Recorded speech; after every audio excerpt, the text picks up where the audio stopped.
Ya, Bismillahirrahmanirrahim. Assalamualaikum warahmatullahi wabarakatuh.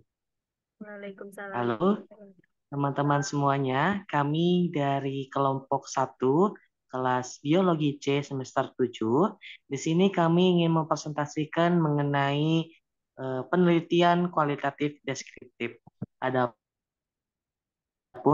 presentasi kali ini adalah untuk memenuhi penugasan dari pengembangan penelitian biologi yang diampu oleh Ibu Dr. Evi Rofiati SSI MPD. Adapun untuk presentasi kali ini, saya Muhammad Rizkyana Pratama dan juga ada teman saya Maisaroh. Baik, untuk mempersingkat waktu, mari kita mulai presentasi kali ini dengan bacaan basmalah. Bismillahirrahmanirrahim. Selanjutnya, untuk pengertian kualitatif deskriptif akan dijelaskan oleh Saudari Mesaro. Kepadanya saya persilakan. Baik, terima kasih. Sebelumnya, yang pertama yakni ada pengertian terlebih dahulu. Apa sih kualitatif deskriptif itu? Nah, yang pertama, memanfaatkan data kualitatif dan dijabarkan secara deskriptif. Kemudian, jenis analisis data deskriptif kualitatif juga sering digunakan untuk menganalisis sebuah kejadian atau fenomena dan juga keadaan secara sosial. Nah, pada umumnya merupakan penelitian dengan menggunakan metode atau pendekatan berupa studi kasus. Nah, adapun berikut beberapa pendapat para ahli mengenai pengertian dari penelitian kualitatif deskriptif. Di antaranya yang pertama menurut Whitney tahun 1960. Metode deskriptif ialah penelitian yang mencari sebuah fakta dan juga interpretasi yang tepat. Yang kedua menurut Moh Nazir 1988 menerangkan bahwasanya penelitian deskriptif ini mempelajari tentang sebuah masalah-masalah dalam masyarakat serta tata cara yang berlaku di masyarakat serta situasi tertentu termasuk tentang hubungan kegiatan, sikap-sikap, pandangan yang sedang berlangsung dan juga pengaruh dari suatu fenomena yang terjadi. Nah, yang ketiga, menurut Meli mengemukakan pendapatnya bahwa penelitian yang bersifat deskriptif itu bertujuan untuk menggambarkan secara tepat suatu sifat-sifat individu, keadaan, gejala, atau kelompok-kelompok tertentu dalam suatu masyarakat. Nah, adapun apa sih tujuan dari penelitian kualitatif deskriptif? Yang pertama, tentu mengungkapkan sebuah kejadian atau fakta atau keadaan, fenomena, variabel, dan keadaan yang terjadi secara real saat penelitian berlangsung dengan menuliskan apa yang sebenarnya terjadi. Jadi, hasilnya tidak direkayasa. Kemudian menyajikan gambaran secara lengkap mengenai suatu kejadian atau dimaksudkan untuk mengekspos dan mengklarifikasi suatu fenomena yang terjadi. Terus di sini ada kelebihan dari metode penelitian kualitatif deskriptif. Analisis deskriptif dianggap lebih luas daripada metode kualitatif lainnya. Lebih baik terutama untuk mengumpulkan informasi yang menggambarkan suatu relasi. Nah, yang pertama, lebih baik dalam hal pengumpulan informasi. Kemudian, lebih baik juga dalam hal identifikasi variabel hipotesis untuk studi eksperimental. Yang ketiga, sifatnya itu lebih fleksibel bagi para peneliti untuk menemukan sifat-sifat populasi.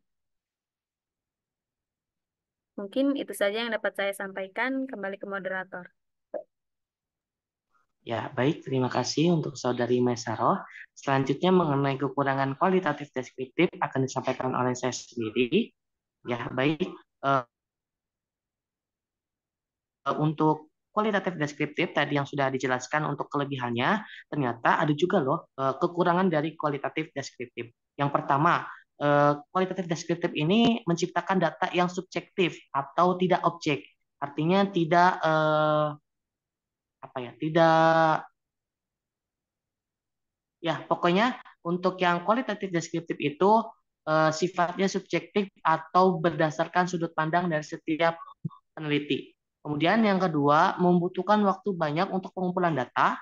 Kemudian yang ketiga, Peneliti harus memiliki pengetahuan mengenai topik yang akan dibahas.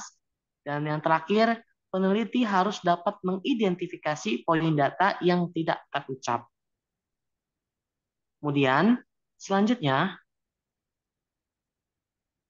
nah, untuk tahapan kualitatif deskriptif itu yang dilakukan dalam metode penelitian ini yang terdiri dari satu, pengumpulan data, kemudian menganalisis data, setelah itu interpretasi data, dan pada akhirnya perumusan suatu kesimpulan yang mengacu pada hasil olahan data yang terkait. Selanjutnya, nah ini ada salah satu contoh mengenai artikel yang dimana menggunakan penelitian eh, kualitatif deskriptif, yaitu analisis karakter disiplin dan tanggung jawab siswa sekolah dasar pada masa pembelajaran daring. Nah, ini kualitatif deskriptif tadi kan menjelaskan suatu fenomena ya atau kejadian sosial. Nah, ini fenomena atau kejadian sosialnya itu yaitu berkaitan dengan karakter disiplin dan tanggung jawab dari siswa sekolah dasar. Nah, adapun di sini dari hasil pembahasan itu dari penelitian kualitatif deskriptif artinya dari analisis data atau dari pengumpulan data yang melalui lembar wawancara kemudian dideskriptifkan hasil wawancaranya atau dengan kata lain ditranskripkan hasil wawancaranya. Nah, seperti contoh di sini ada hasil transkrip wawancara, yaitu tadi di sini ada seperti dialog.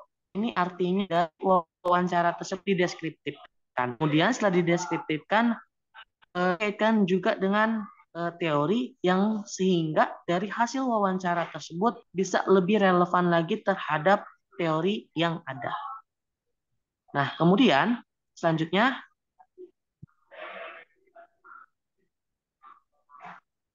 ya, ini juga sama. Ini berkaitan tadi yang di pertengahan ini ada transkrip wawancara. Wawancara itu kan berupa hasil teknik pengambilan datanya.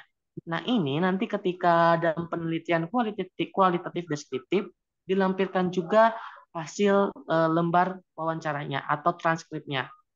Nah, nanti dianalisis lagi deskriptif secara deskriptif dijabarkan lagi oleh si peneliti. Sehingga nanti hasilnya penelitian ini sifatnya tadi subjektif atau berdasarkan sudut pandang dari setiap peneliti. Gitu. Dan di sini ada contoh dialog yang di pertengahan itu, Bu, anak mempunyai sikap mandiri dalam melakukan tanggung jawab di rumah selama pembelajaran daring atau pembelajaran daring tidak. Terus iya Mbak, karena saya selalu menuntut anak untuk selalu bertanggung jawab terhadap sesuatu hal yang dilakukannya.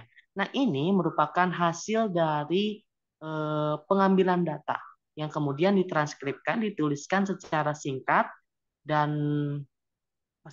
padat dan jelas, sehingga nanti dalam lembar transkrip tersebut dikaitkan juga dengan kajian-kajian teori yang ada. Nah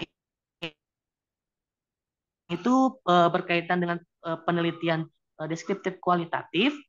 Jika ada yang ingin ditanyakan, maka nanti bisa langsung komen saja di channel YouTube kita. Ya, mungkin itu sekian presentasi dari kelompok kami. Terima kasih atas perhatiannya yang telah menyaksikan presentasi kami. Terima kasih. Mari ucapkan dengan bacaan hamdalah. Alhamdulillahirrahmanirrahim. Terima kasih. Jangan lupa like, comment, subscribe. See you.